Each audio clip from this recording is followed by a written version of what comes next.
these are the guys that push you, and you got to push them. You know what I mean? Where it's like, but what I've been trying to do in the past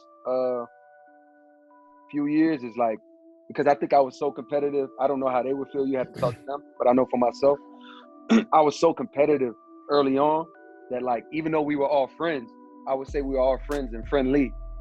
Like I wasn't, I've never been a reach out, you know what I mean? Like I never been that person, you know what I mean? Especially when there's competition involved, because it's like, nigga, I'm over here doing what I do, you know what I mean? It's almost like working out together. Like I guess in the NBA in the past, it was like that was unheard of. You know what I mean? Like, why would I work out with this nigga? Like, I'm trying to destroy this nigga, you know what I mean? Like, and that was kind of my mentality. That was kind of my mentality early on. It's like, but as I gotten older, I realized that like, yo, actually, it's what you said.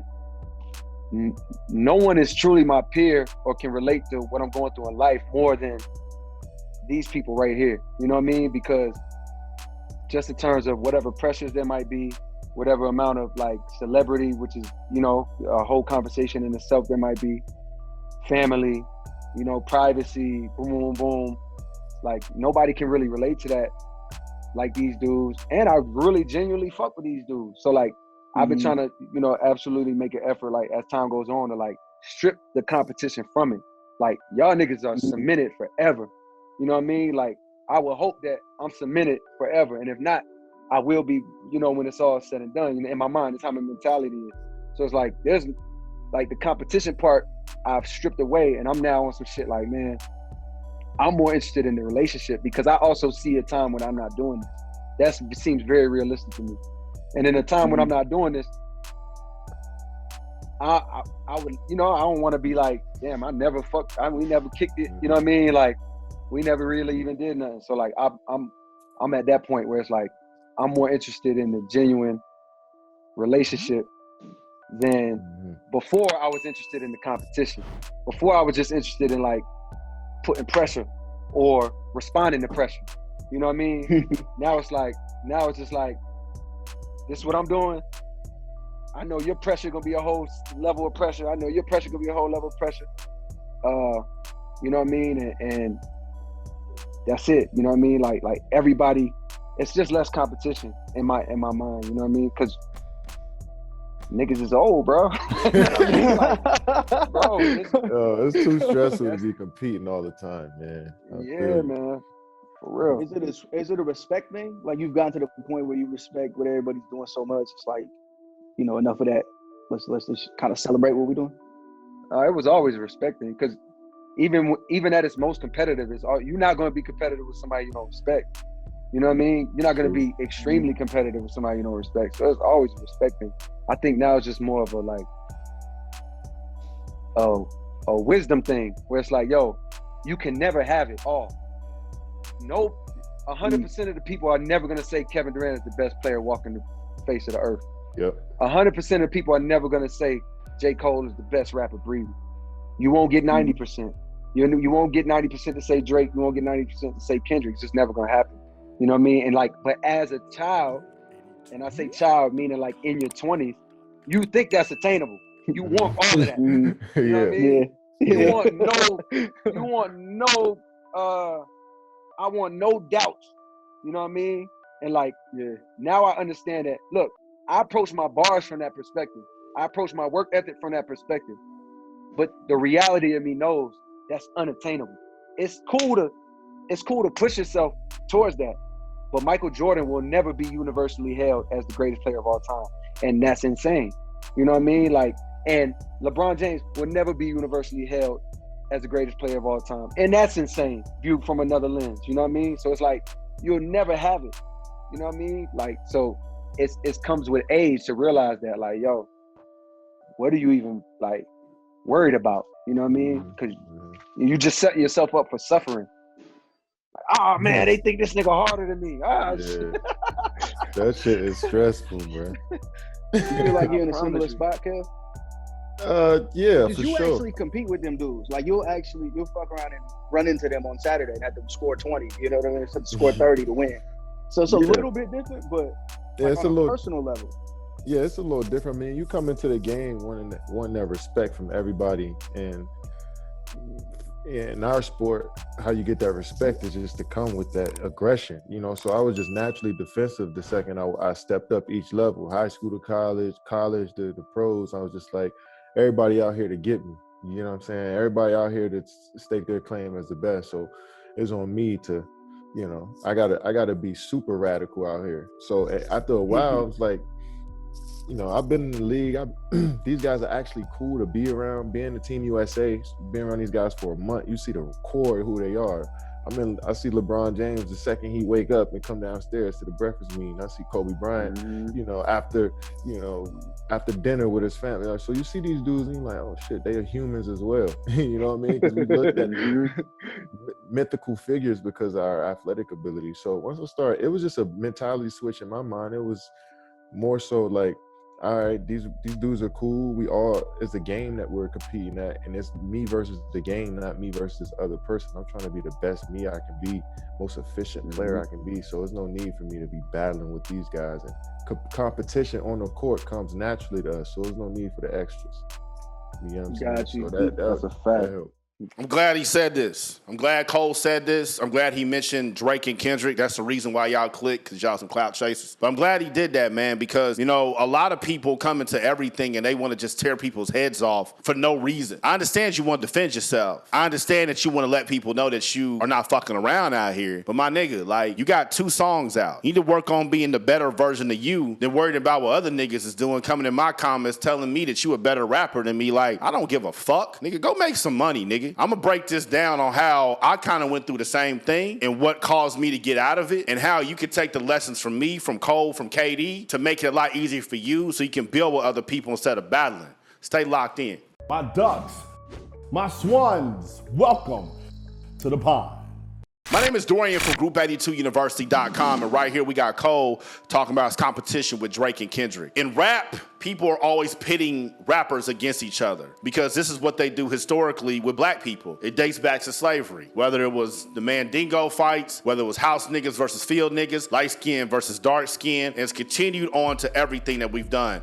Boxing, rapping, basketball, and now it's going to social media. I even hear journalists beefing with each other. I hear camera people beefing with each other. Like, you don't have to prove that you are the better black man than somebody. Black people are at a disadvantage holistically. So what reason do you have to prove that I'm the better black man than you? We are all in our fields of endeavor. We are all in our arenas where we want to be the best at what we're doing, whether it's music, producing, engineering, basketball, fitness, entrepreneurship, whatever. But with that said, and like Cole said right here, you are not going to be competitive with someone who you don't respect. And for you to respect them, you got to know that they're on the same level as you and they put in the same amount of work as you. In this social media shit, in this independent artist shit, in this business shit, or if you play in the NBA, you know how hard it was for you to get to the point of where you're at today. You know. I know how many hours I put in to get to this point, with get the amount of followers I have. I know the amount of times I had that meetings with people I didn't want to have meetings with. I know the amount of interns I've had to interview, the amount of interns I had to fire, I've had to hire, I've had to keep around, people that are part of my team today. I know the amount of hours that it has taken for me to get to who I am. So if somebody else is even remotely close to where I am, or if they're ahead of me,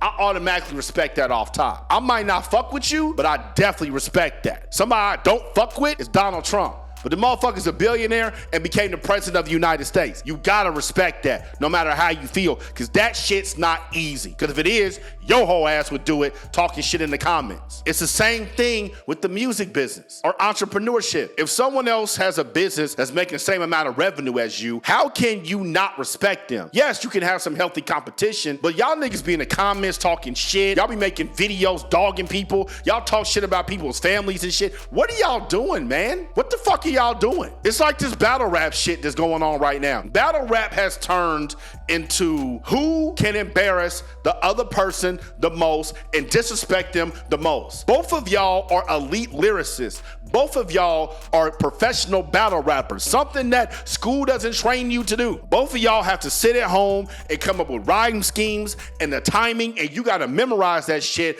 and you gotta fly to a remote location and battle against each other to win money to take care of your family. Why in the hell are you disrespecting this dude and find out his personal business and talk talking about family members who's died in your rhymes. And all y'all are doing that, verbally killing each other for $10,000, $25,000, $100,000 in this white-owned battle rap league where they gonna make millions. They're making millions on you niggas disrespecting each other and putting their personal business out there. What kind of man does some shit like that? A man that don't know how to feed himself. A man that don't know how to make his own money. You know, my mindset shifted on this. When I first came into rap, I was thinking the same way like everybody else because I grew up Tupac and Biggie, East Coast, West Coast, Jay-Z, Nas, East Coast battle, 50 Cent Game, like all these things that I had got brainwashed on growing up as a child who was into hip hop. And I didn't have respect for people who were quote unquote mumble rappers. When I started making music, this was the rise of Young Thug. And I just didn't fucking get it at all. I'm like, this nigga's not saying no words. And I would get in these heated debates with people about Young Thug. And I had to come off my fucking high horse. And I really, really had to humble myself. And I had to look and say like, Young Thug is doing his music professionally. I'm not. I was still working for somebody at the time. Young Thug gets to go on tour and connect with his fans. I didn't have any fans. Who the fuck am I to talk shit about Young Thug? Why do I give a fuck? He's ahead of you. He's beating your ass, Dorian. Who are you to talk shit about somebody who is beating your ass? Once I shifted my mentality, I kept listening to the music. I'm like, you know what? He uses his voice as an instrument. This is melodic as fuck. And then when I really started listening to the songs where he was getting busy, I'm like, Young Thug is talented as shit. And even to this day, we've heard a lot of Young Thug clones, but Young Thug is one of one because that nigga is immensely gifted and talented. It's the reason he's lasted this long. He's had sustained excellence. And I made that decision in 2015. I've been respecting him ever since. Should have never not respected him to begin with. And a lot of y'all need to do that with whomever you're putting on the pedestal, whether it's J. Cole or Drake or Kendrick or Chance the Rapper or me or I don't know who the fuck you think that you trying to take their heads off of. We're all ahead of you. We busted our ass and we're ahead of you. All these people I named, they're ahead of me. So what I look like talking shit about them? Drake, Cole,